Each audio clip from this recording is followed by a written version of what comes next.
আসসালামু আলাইকুম, this is নওশাদুজ্জামান Sourav. আজকে আমরা আলোচনা করব ফাইনম্যান ডায়াগ্রাম নিয়ে। স্যার রিচার্ড ফাইনম্যান আমার খুব পছন্দের একজন বিজ্ঞানী ফাইনম্যান ডায়াগ্রামটা প্রস্তাবিত করেছেন। ফাইনম্যান ডায়াগ্রাম জানার আগে আমাদের একটু করে চলে যাইতে হবে স্ট্যান্ডার্ড মডেল অফ এলিমেন্টারি পার্টিকেলের চার্টের মধ্যে। আমরা জানি যে 6 রকমের কোয়ার্কসগুলো আছে, তাদের কিন্তু চার্জ আছে।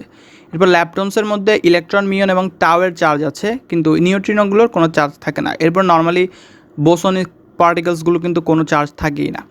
সো নর্মালি এই যে চার্জিত পার্টিকেল তারা কিন্তু ইন্টারঅ্যাক্ট করে, অর্থাৎ সাবঅ্যাটমিক পার্টিকেলগুলো পরস্পর ইন্টারাকশন তাদের হয়ে থাকে। সো আমাদের যে ফোর্সগুলো আছে তাদের মধ্যে আমরা যদি প্রথম দিকের ফোর্সের কথা বলি, অর্থাৎ ইলেকট্রোম্যাগনেটিক ফোর্স, ওই ইলেকট্রোম্যাগনেটিক ফোর্সের ক্যারিয়ার বোসনকে ফোটন। সো এই ব্যাপারটা কোয়ান্টাম ইলেকট্রোডাইনামিক্সের মধ্যে বলা আছে যে আমরা যে কোনো রকমের ইলেকট্রোম্যাগনেটিক ফোর্সের ইন্টারাকশন যখন আমরা ব্যাপারটাকে দেখি, তখন ওই ব্যাপারটা কোয়ান্টাম লেভেলে ঘটে ফোটনের এক্সচেঞ্জের মাধ্যমে, অর্থাৎ ফোটনের পারস্পরিক এক্সচেঞ্জের মাধ্যমে আমরা ইলেকট্রোম্যাগনেটিক ফোর্সটাকে লক্ষ্য করে থাকি। তো ব্যাপারটা একটু উদাহরণের মাধ্যমে দেখতে হলে আমরা এভাবে দেখতে পারি যে দুইটা ইলেকট্রন, অর্থাৎ তাদের তো চার্জ সেম, অর্থাৎ সমধর্মী চার্জকে যদি পাশাপাশি আনি আমরা, তারা রিপালশন দেখাবে, অর্থাৎ তারা পরস্পর বিকর্ষণ করবে। সো এই ব্যাপারটা আমরা এতটুকু দেখতে পাই এবং আমরা বুঝি যে এটা কি ইলেকট্রোম্যাগনেটিক ফোর্সের কারণে হচ্ছে। সো এখানে কিন্তু বাস্তবে ঘটে থাকে ফোটনের এক্সচেঞ্জ। সো এই যে ফেনোমেনাটা আমরা লক্ষ্য করি, এটা ফোটনের এক্সচেঞ্জের মাধ্যমে হয়ে থাকে এবং তাদের ইন্টারাকশনটাকে ডিল করে কে? Quantum electrodynamics. তাহলে quantum electrodynamics deals with electromagnetic force অথবা ইলেকট্রোম্যাগনেটিক ইন্টারাকশনস। সো এটাই হচ্ছে মেনলি কোয়ান্টাম ইলেকট্রোডাইনামিক্সের ধারণা আর কি। সো আমরা এভাবে অনেক ধরনের সাবঅ্যাটমিক পার্টিকেলের ইন্টারাকশন দেখতে পাই। সো ওই ইন্টারাকশনগুলোকে খুব সহজে রিপ্রেজেন্ট করার জন্য ফাইনম্যান ডায়াগ্রামটা উদ্ভব করা হয়েছে। সো আমরা ব্যাপারটাকে আরেকটু সহজে বলি যে একটা গাড়ি ধরলাম যাত্রা শুরু করলো। সো ওই গাড়িটার কিন্তু বেগের কোনো পরিবর্তন করছে না। 10 মিনিটে এতটুকু গেল, 20 মিনিটে এতটুকু গেল, 30 মিনিটে এতটুকু গেল, এভাবে অনেকগুলো ইনফরমেশন আমাদেরকে দেওয়া আছে। সো এটাকে আমরা খুব কমপ্লিকেটেড না করে একটা সমবেগের গ্রাফ দিয়ে খুব ইজিলি জিনিসটাকে বুঝে ফেলতে পারি। সো একটা গ্রাফ দিয়ে আমরা বুঝি যে গাড়ির গতিপথটা সমবেগ, অর্থাৎ সে নির্দিষ্ট বেগের পরিবর্তন না করে নির্দিষ্ট বেগে চলে যাচ্ছে, সময়ের পর পর চলে যাচ্ছে। সো এটা খুব ইজিলি আমরা এভাবে গ্রাফিক্যালি বুঝি। সো অনেক ধরনের গ্রাফ আমরা কি এঁকে থাকি, যেমন পপুলেশন গ্রোথ আমরা যদি বার চার্ট দিয়ে দেখাই তাহলে দেখি যে এত সাল থেকে এত সাল পপুলেশন বাড়ছে, এরপরে এত সাল থেকে এত সাল পপুলেশন কমছে। এগুলো খুবই সহজ, আমরা গ্রাফ চার্ট বা গ্রাফিক্যালি রিপ্রেজেন্ট করে কোনো বড় ধরনের তথ্য দিয়ে ফেলতে পারি। সো এই যে কোয়ান্টাম লেভেলে যে সাবঅ্যাটমিক পার্টিকেলগুলোর ইন্টারাকশন আছে এগুলো কিন্তু খুব কমপ্লিকেটেড। সো ওই কমপ্লিকেটেড ইন্টারাকশনগুলোকে খুব সহজে ডায়াগ্রামের মাধ্যমে, অর্থাৎ ফাইনম্যান ডায়াগ্রামের মাধ্যমে আমরা রিপ্রেজেন্ট করতে পারি। সো এখানে যে দেখতে পাচ্ছি এগুলো সবগুলো এক একটা ফাইনম্যান ডায়াগ্রাম। সো আজকে একটুগুলো বোঝার চেষ্টা করব। সো কোয়ান্টাম ইলেকট্রোডাইনামিক্সের খুবই পরিচিত এবং খুবই পপুলার কিছু ইন্টারাকশন নিয়ে আমরা আজকে কাজ করব। সো আমরা দেখতে পাই যে এখানে 4টা ইন্টারাকশন দিছি আমি। এই 4টা ইন্টারাকশনকে আমরা ফাইনম্যান ডায়াগ্রামের মধ্যে রিপ্রেজেন্ট করবো, অর্থাৎ 4টা ইন্টারাকশনের ফাইনম্যান ডায়াগ্রাম আমরা এঁকে দেখাবো এবং কীভাবে আঁকতে হয়, কী কী রুলস মেনটেন করতে হবে ফাইনম্যান ডায়াগ্রাম আঁকার জন্য, ওই ব্যাপারগুলো নিয়ে আমরা আজকে আলোচনা করব। সো শুরু করি। প্রথমটা হচ্ছে ইলেকট্রন ইন্টারাক্ট হয়ে আমরা ইলেকট্রন এবং ইলেকট্রন পাচ্ছি। সো এটা হচ্ছে নর্মালি এটার নাম হচ্ছে মোলার স্ক্যাটারিং। এরপর ইলেকট্রন পজিট্রন যদি একসাথে ইন্টারাক্ট করে তখন আমরা ইলেকট্রন এবং পজিট্রন পাচ্ছি। এই ইন্টারাকশনটার নাম হচ্ছে আমাদের ভাবা স্ক্যাটারিং।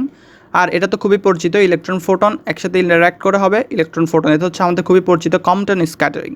আর এটা একটা নর্মাল ইনহেলিয়েশন, ইলেকট্রন এবং ইলেকট্রন একসাথে কি আমরা নর্মালি বলি বাড়ি খেয়ে দুইটা ফোটনকে নিয়ে আসবে, অর্থাৎ তারা ইনহেলিয়েট করবে দুইটা ফোটন। সো এই 4টাকে আমরা একটু ফাইনম্যান ডায়াগ্রামের মাধ্যমে আঁকার চেষ্টা করব। সো তার জন্য প্রথমে আমরা ফাইনম্যান ডায়াগ্রামের বেসিক রুলসগুলো জানতে হবে আমাদের। হ্যাঁ, ওই ব্যাপারগুলো নিয়ে একটু কথা বলি যে কী কী রুল মেনটেন করতে হবে ফাইনম্যান ডায়াগ্রাম আঁকার জন্য। সো ফাইনম্যানের কিছু কথা আছে। ফাইনম্যান আমরা নর্মালি কী জানি, একটা পার্টিকেল ধরলাম, এটা একটা পার্টিকেল, ঠিক আছে। এই পার্টিকেলটার এটা যদি অ্যান্টি পার্টিকেল হয় তাহলে তাদের মধ্যে কি হবে? প্রথম হচ্ছে যে এই পার্টিকেলটা যতটুকু তাদের চার্জ থাকবে, এই পার্টিকেলের চার্জ যা থাকবে অ্যান্টি পার্টিকেলের চার্জ তার নেগেটিভ থাকবে এবং মাস কিন্তু দুজনের সমান হতে হবে, ঠিক আছে। এরপর অ্যান্টি পার্টিকেলটার বিহেভিয়ার এই পার্টিকেলটার বিপরীত হবে। এই টাইপের অনেক ধরনের উদাহরণ আমরা কিন্তু জানি একটা পার্টিকেল এবং একটা অ্যান্টি পার্টিকেলের মধ্যে, নর্মালি সব ক্ষেত্রে যেটা প্রযোজ্য আর কি। কিন্তু ফাইনম্যান ব্যাপারটাকে এভাবে অবজার্ভ করা নেই। ফাইনম্যান বলতে চাইছে যে একটা পার্টিকেল এবং তার অ্যান্টি পার্টিকেল সব ক্ষেত্রে হুবহু সেম থাকবে, শুধুমাত্র পার্থক্য হচ্ছে এই পার্টিকেলটা যদি টাইমের ফরওয়ার্ডে যায় তার এন্টি পার্টিকেল সবসময় টাইমের ব্যাকওয়ার্ডে যাবে, অর্থাৎ আমরা তো এখন টাইমের ফরওয়ার্ডেই যাচ্ছি, ঠিক আছে। তো এটা যদি মেইন পার্টিকেল হয় যেটা আমাদের সাথে সাথে টাইমের ব্যাকওয়ার্ডে যাচ্ছে, তার এন্টি পার্টিকেলটা সময়ের বিপরীতে যাবে, অর্থাৎ টাইমের ব্যাকওয়ার্ডে যাবে, তখনই সেটা এটার এন্টি পার্টিকেল হবে। কিন্তু বাকি প্রপার্টিসগুলো সেম থাকবে। সো নর্মাল ক্ষেত্র থেকে এটা কিন্তু বিপরীত। তো এটা ছিল ফাইনম্যানের ধারণা যে একটা পার্টিকেল এবং এন্টি পার্টিকেলের শুধুমাত্র পার্থক্য হচ্ছে তারা একজন আরেকজনের অপোজিটে যায়, সময়ের অপোজিটে যায় একজন আরেকজনের। সো এই ব্যাপারটাই হচ্ছে ফাইনম্যানের অবজারভেশন ছিল। সো ফাইনম্যান ডায়াগ্রামের ক্ষেত্রে আমরা টাইমটাকে এখানে নর্মালি ভার্টিক্যালি নিলাম। সো এটাকে আমরা এটাকে আমরা হরাইজন্টালিও নিতে পারি এবং স্পেসটাকে আমরা উপর দিয়ে নিতে পারি, অর্থাৎ একটা পার্টিকেলের ইন্টারাকশন স্পেস টাইমের মধ্যে হয়ে থাকে। সো সেক্ষেত্রে টাইমটাকে আমরা হরাইজন্টালি অথবা ভার্টিক্যালি নিতে পারি। সো যদি টাইমটাকে আমরা ভার্টিক্যালি নিই সেক্ষেত্রে আমরা দেখাবো কি একটা ইলেকট্রন নিচের থেকে উপরে উঠলো এবং উপরে চলে গেল। ব্যাপারটা এমন যে একটা ইলেকট্রন আসলো এবং একটা ইলেকট্রন কি চলে গেল। ফেনোমেনাগুলো আমি বলতেছি, যদি ভার্টিক্যালি নিই তাহলে একটা ইলেকট্রন আসলো এরপর চলে গেল, এটা হবে শুধুমাত্র যদি টাইমটাকে ভার্টিক্যালি নিই। যদি টাইমটা যদি হরাইজন্টালি থাকে, অর্থাৎ স্পেস যদি ভার্টিক্যালে চলে যায়, টাইমটা যদি হরাইজন্টালি চলে আসে, তখন কি হবে, ইলেকট্রনটা আসলো উপর দিয়ে না গিয়ে ইলেকট্রনটা নিচে দিয়ে চলে যাবে। সো এই ব্যাপারগুলো। সো নর্মালি আমরা ভার্টিক্যালি এবং হরাইজন্টালি যে কোনো একটা নিয়েই কী করতে পারি, স্পেস টাইমটাকে উল্টাই আমরা কি ফাইনম্যান ডায়াগ্রামগুলোকে আঁকতে পারি। সো এখানে একটু ছোট করে এই ব্যাপারটা জানা দরকারের জন্য বলে দিচ্ছি। এরপরে একটা নিয়ম কি, একটা ইলেকট্রন যদি আসে, ঠিক আছে, ধরলাম যে একটা ইলেকট্রন আসলো, ওটাকে আমরা কিভাবে এই ডায়াগ্রামের মধ্যে আঁকবো, তখন আমরা এই চিহ্ন দিয়ে আঁকলাম। ধরলাম একটা ইলেকট্রন আসলো, এভাবে উপর নিচের থেকে উপর আসলো, এভাবে আঁকলাম। এখন যদি একটা এন্ট্রি ইলেকট্রন আসে, অর্থাৎ যে কোনো একটা পার্টিকেল আসে, তখন আমরা জিনিসটাকে সেমভাবে আঁকবো না। আমরা যদি ইলেকট্রন আসাকে এভাবে আঁকি, পজিট্রন আসাকে আমরা উল্টা আঁকবো, অর্থাৎ কি সে বিপরীত। আমি এর আগেও বলছি যে টাইমের বিপরীতে চললে ওইটাই হবে তার এন্টি পার্টিকেল, এটাই ছিল ফাইনম্যানের ধারণা। তো সেক্ষেত্রে একটা ইলেকট্রনকে যদি আমরা এভাবে আঁকি, পজিট্রন আসাকে আমরা তার এভাবেই আঁকবো, অর্থাৎ সে আসতেছে কিন্তু তার ডিরেকশনটা হবে উল্টা, ঠিক আছে। আর যদি চলে যায়, ধরলাম ইলেকট্রন চলে যাচ্ছে, তাহলে এই জিনিসটাকে আমরা এভাবে আঁকলাম। কিন্তু তার এন্টি পার্টিকেল অর্থাৎ কি পজিট্রন যদি চলে যায়, তখন আমরা পজিট্রনটাকে এভাবে আঁকবো না, পজিট্রনটাকে আঁকবো এভাবে। বোঝা গেছে? জাস্ট অ্যারোগুলো ভিন্ন হবে এন্টি পার্টিকেলের ক্ষেত্রে, ঠিক আছে। এই ব্যাপারগুলো একটু জানা দরকার। এরপরে দুইটা পার্টিকেল যদি কাছাকাছি আসে, আচ্ছা আমরা জিনিসটাকে একটু বলি যে ফোটনেরটা এক্সচেঞ্জ করা, অর্থাৎ এই পার্টিকেলটা যদি আসে এবং এই পার্টিকেলটা যদি চলে যায়, অর্থাৎ এখান থেকে একটা ইলেকট্রন আসলো, আসার পরে এই ফোটনটাকে সে গ্রহণ করলো অথবা ইমিট করলো, এরপরে চলে গেলো এই পথে, অর্থাৎ এই পথে আসার পর এই পথে চলে গেল। তো সেক্ষেত্রে হয়তো বা সে একটা ফোটনকে এভাবে করে ইমিট করলো অথবা একটা ফোটন সে গ্রহণ করলো, সো সেম পথে আবার চলে গেল বা অন্য একটা পথে চলে গেল। এই যে ফেনোমেনাটা হয়ে থাকে, সেক্ষেত্রে এখানে যেখানে সে মিলিত হবে, দুইটা ফেনোমেনা একসাথে মিলিত হবে, ওই অংশটাকে আমরা বলবো ভার্টেক্স। অর্থাৎ এখানে একটা ভার্টেক্স, একটা ইলেকট্রন আসলো, এই ভার্টেক্সের মধ্যে সে একটা ফোটনকে অ্যাবজর্ব করলো অথবা একটা ফোটনকে ইমিট করে আবার এই পথে চলে গেল। সো এই অংশটা যার নাম হচ্ছে ভার্টেক্স, ওই অংশটার মধ্যে কিছু রুলস আছে। একটা ভার্টেক্সের দুইটা কি ডার্ক লাইন হতে পারবে, অর্থাৎ যে ইলেকট্রন বা চার্জিত পার্টিকেল যে এই পথে আসবে ওই পথটাকে আমরা বলবো ডার্ক লাইন, আর যাদের চার্জ নাই অর্থাৎ ফোটন যে পথে চলে যাবে ওটাকে বলবো আমরা ওয়েভি লাইন। তো একটা ভার্টেক্সে দুইটা ডার্ক লাইন হইতে পারবে, একটা ওয়েভি লাইন হইতে পারবে। এখানে দেখতে পাচ্ছি একটা ভার্টেক্সে দুইটা ওয়েভি লাইন, তো এটা কিন্তু হইতে পারবে না।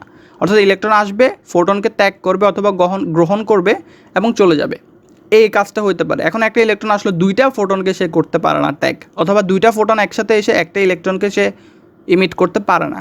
সো সেখানে এমন ঘটনা ঘটতে হবে যে দুইটা ডার্ক লাইন বা দুইটা পার্টিকেল আসতে হবে বা যাইতে হবে এবং একটা ওয়েভি লাইন হইতে হবে।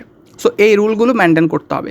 এরপরে একদম মোস্ট রুল হচ্ছে এই ভার্টেক্সের মধ্যে চার্জ, এনার্জি, মোমেন্টাম সবগুলো কনজার্ভ হইতে হবে। অর্থাৎ একটা নেগেটিভ পার্টিকেল আসার পর ওটা যে চলে যাবে, সো এটা কিন্তু পজিটিভলি চলে যেতে পারবে না, এটা নেগেটিভলি চলে যেতে হবে। অর্থাৎ এখানে চার্জের কনজারভেশনটা 100% হইতে হবে।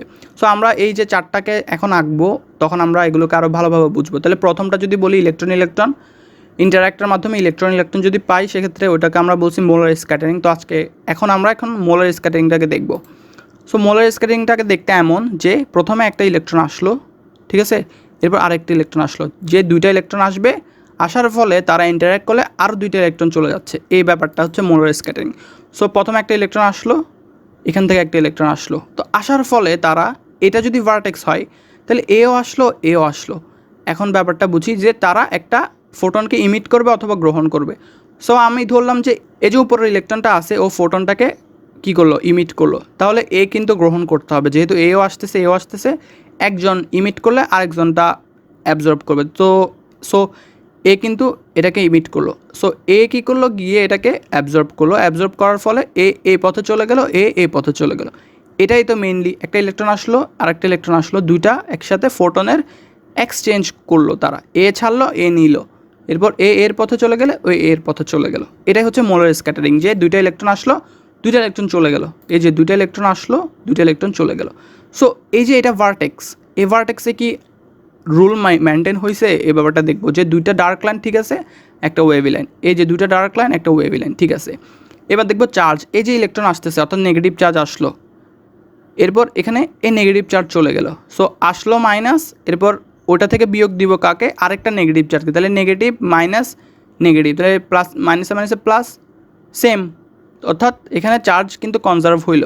এটাকে এভাবে চিন্তা করি যে ইলেকট্রন আসলো নেগেটিভ, ঠিক আছে, এরপরে ওইটা থেকে মাইনাস দিব কাকে, আরেকটা নেগেটিভকে, মাইনাস আরেকটা নেগেটিভ।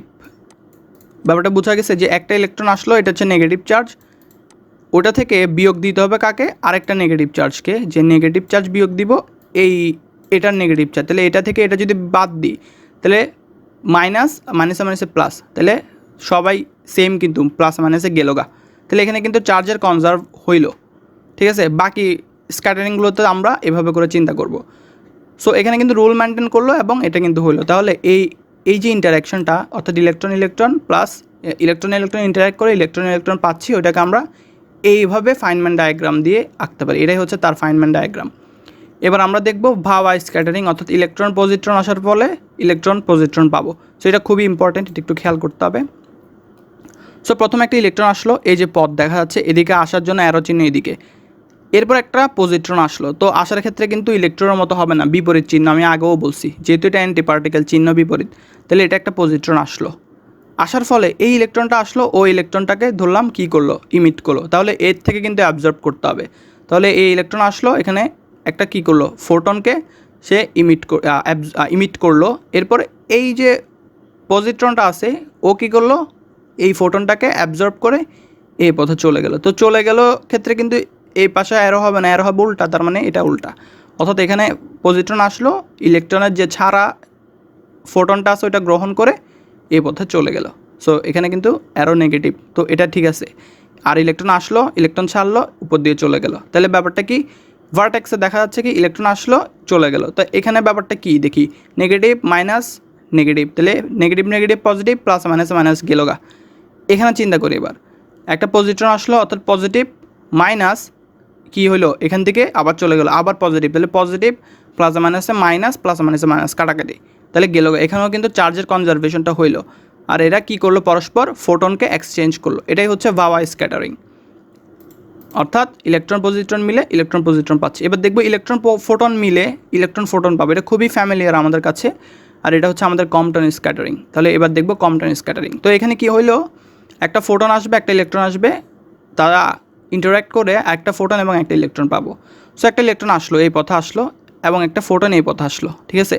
সো তারা যদি পরস্পর এক্সচেঞ্জ করতে হয়, ধরলাম এখানে একটা ফোটন এক্সচেঞ্জ করলো, তাহলে কি হবে, যে এটা একটা ভার্টেক্স, এখানে একটা ফোটন, তো একটা ভার্টেক্সে কয়টা ফোটন হয়ে যাচ্ছে, দুইটা ফোটন হয়ে যাচ্ছে না, তো যেটা তো আগে হবে না, আমি বলছি যে একটা ভার্টেক্সে দুইটা ফোটন হবে না। সো সেক্ষেত্রে তাদের যে এক্সচেঞ্জ করতে হবে ওটা কিন্তু ফোটন দিয়ে হবে না, যদি একটা ফোটন এখানে এক্সচেঞ্জ করে তারা, তাহলে দুইটা ফোটন একটা ভার্টেক্সে হয়ে যাচ্ছে, তো যেটা কিন্তু আমাদের ফাইনম্যানের নিয়মটাকে মানে না, তাই তো। তো সেক্ষেত্রে তাদের এক্সচেঞ্জ করতে হবে ভার্চুয়াল ইলেকট্রন বা ভার্চুয়াল পার্টিকেল, বা যাদেরকে আমরা খুব ইজিলি পাবো, অর্থাৎ এখন যে বিভিন্ন স্পেসে বারবার কি কোটি ভার্চুয়াল ইলেকট্রন বা ভার্চুয়াল পার্টিকেলসগুলো কী হতে থাকে, জন্ম নিতে থাকে। তো সেক্ষেত্রে আমরা তাদের মধ্যে এক্সচেঞ্জ করাবো ভার্চুয়াল ইলেকট্রন। সো সেক্ষেত্রে এই যে ভার্টেক্স, একটা ওয়েভি লাইন থাকতেছে, এই একটা ওয়েভি লাইন, একটা ডার্ক লাইন, এটা আরেকটা ডার্ক লাইন, তাহলে এটা কিন্তু রুল মেনটেন হচ্ছে। সো এখানে একটা ওয়েভি লাইন, এই একটা ডার্ক লাইন, এই একটা ডার্ক লাইন, তাহলে এখানেও রুল মেনটেন হচ্ছে। তাহলে একটা ইলেকট্রন আসবে, তাদের মধ্যে ভার্চুয়াল পার্টিকেল এক্সচেঞ্জ হবে ফোটনের সাথে ইলেকট্রন, এরপর এই ফোটনটা এই পথে এক্সচেঞ্জ হওয়ার ফলে এই পথে ইলেকট্রন হয়ে চলে যাবে, অর্থাৎ এই ইলেকট্রনটা যেহেতু এ গ্রহণ করবে এই ইলেকট্রন হয়ে এই পথে চলে যাবে এবং এই ইলেকট্রনটা এই ফোটন বা ভার্চুয়াল পার্টিকেলটাকে ইমিট করে কি করবে, এখানে ফোটন হয়ে চলে যাবে। সো এখানে এই ব্যাপারটা হয়ে থাকবে।